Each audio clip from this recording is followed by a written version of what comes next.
Good morning, students. How are you? Okay. Today we are going to start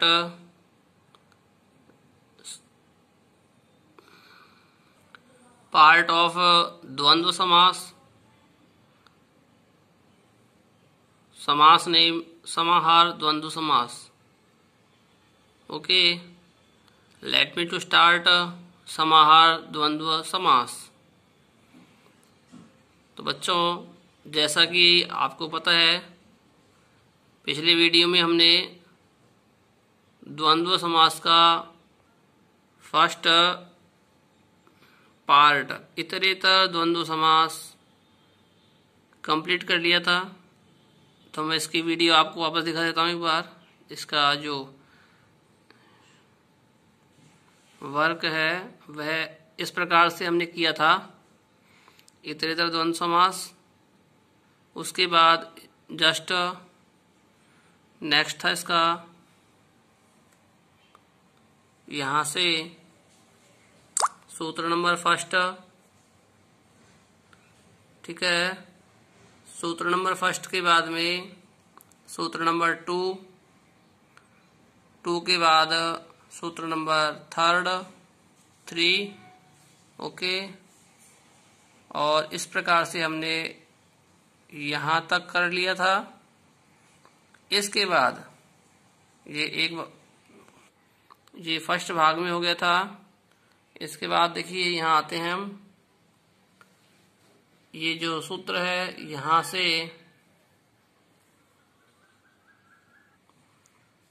इस प्रकार से हमने complete पढ़ा था इसको. ठीक है. ये एग्जाम्पल्स यहाँ तक कर लिए थे हमने.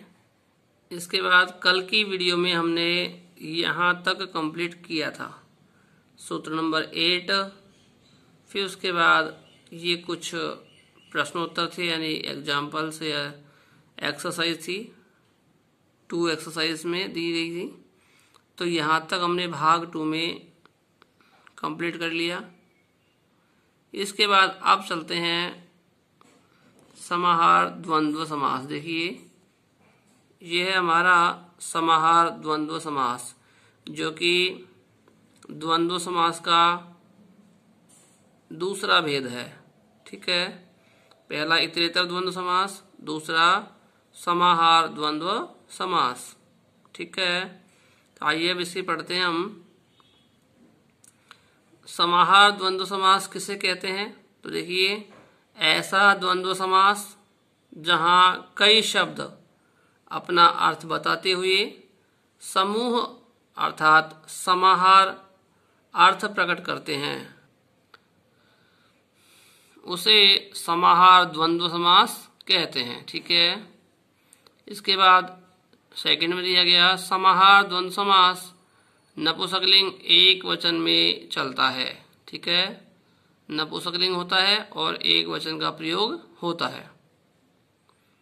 इसके बाद देखिए, इसका विग्रह करते हैं तब, यानी विग्रह करने में समाहार शब्द का प्रयोग किया जाता है, जिसका अर्थ क्या होता है? समूह.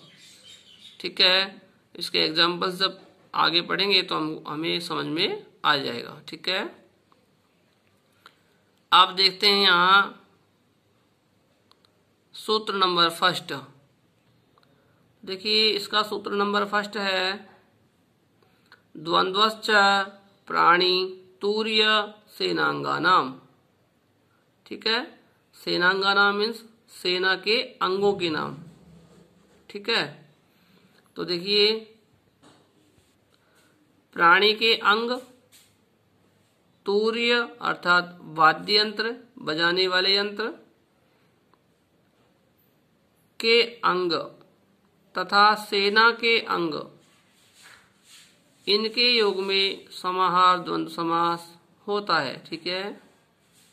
समाहार द्वंद्व समास इनके योग में होता है.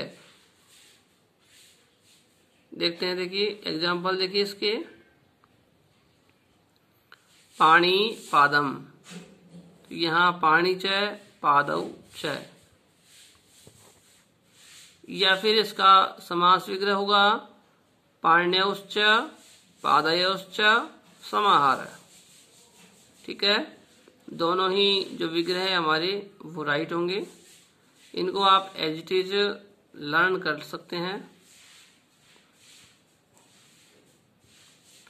ठीक है, इसके बाद देखिए तयोहो समाहार भी दिया गया है नीचे। ठीक है, तो इसमें हम तयोहो समाहार भी ऐड कर सकते हैं।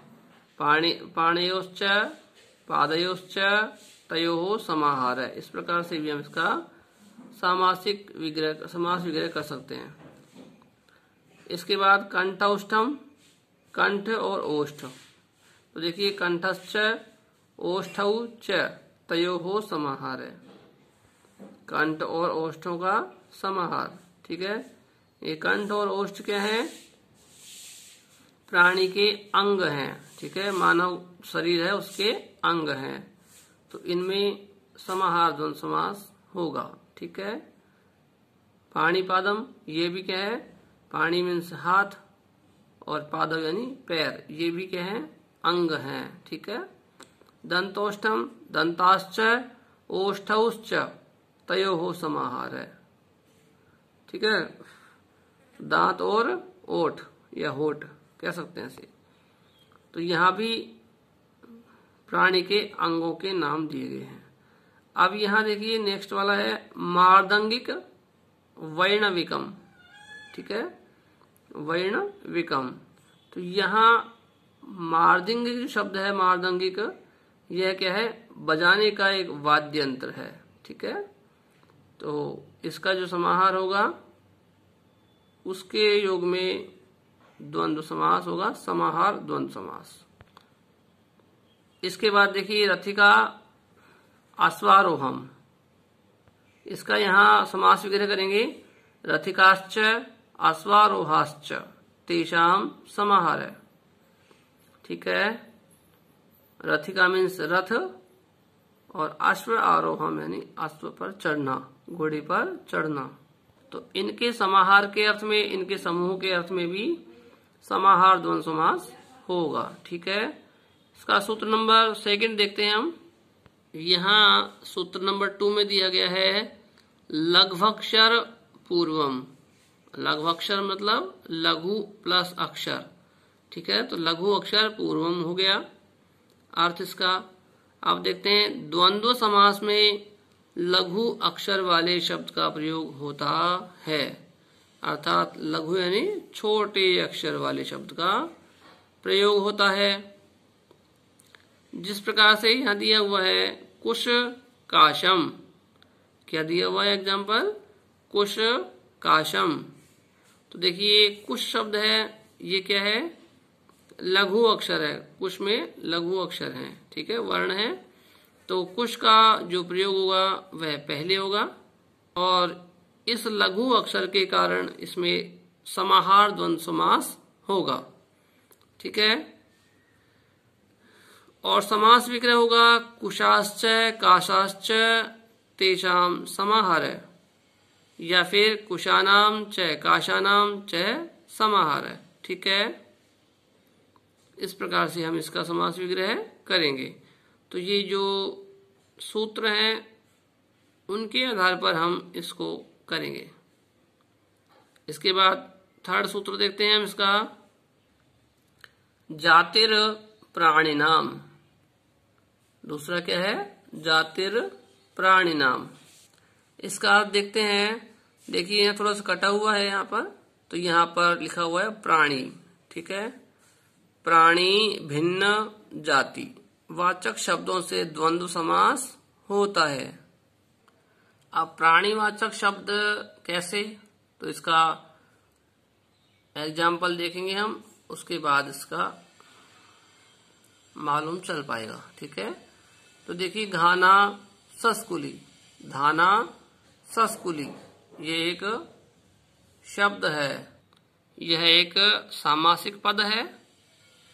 इसका हम समास विग्रह करेंगे तो बनेगा धानाश्च सस्कुलयश्च तेषाम समाहार है, अथवा धानानाम च सस्कूलिनाम च समाहारः। ठीक है, यह भी एक जातिवाचक शब्द है, संज्ञा है, जो कि प्राणी भिन्न शब्द है। ठीक है, इस प्रकार से हम इसका समास विग्रह करेंगे। इसके बाद सूत्र नंबर 4 में दिया हुआ है क्षुद्र जंतवः। अब देखिए, क्षुद्र का मतलब होता है छोटे, और जंतव मीन्स जंतु या फिर कह सकते हैं जानवर। तो छोटे जानवरों की जब बात आए तो इसके योग में भी समाहार द्वंद्व समास होगा। ठीक है, एग्जाम्पल देखते हैं यहाँ, युकालिक्षम। युकालिक्षम, इसका अर्थ हुआ, युका मीन्स अंडे, लिक्षम यानी लीख, मतलब कहने का मतलब जुआ, जो हमारे सिर में भर जाती हैं, तो ये क्या है, जुआ, उनका ही नेम है यहाँ। ठीक है, तो क्षुद्र जंतव है, ये बिल्कुल छोटे छोटे से जंतु होते हैं, तो इनके अर्थ में समाहार द्वंद्व समास होता है। ठीक है, समास विग्रह बनेगा इसका युकाश्च लीक्षाश्च तेषाम समाहारः, या फिर युकानाम च लीक्षाणाम च समाहारः। ठीक है, इस प्रकार से इसका समास विग्रह हम करेंगे। इसके बाद सूत्र नंबर 5 दिया हुआ है, इसमें देखिए, येषाम च विरोधः शाश्वतिकः। शाश्वतिकः, इस प्रकार से कहा गया है, अर्थात ये हुआ जिनसे जन्मजात वैर हो, दुश्मनी हो, जिनमें या जिनसे जन्मजात वैर हो अथवा दुश्मनी हो, उनके योग में भी समाहार द्वंद्व समास होता है। ठीक है, अब देखिए आप, अहि नकुलम, अहि नकुलम अर्थात सांप और नेवला। तो सांप और नेवले में क्या होता है, जन्मजात वैर होता है, दुश्मनी होती है, तो इसका बनेगा अहिश्च नकुलश्च तयोः समाहारः।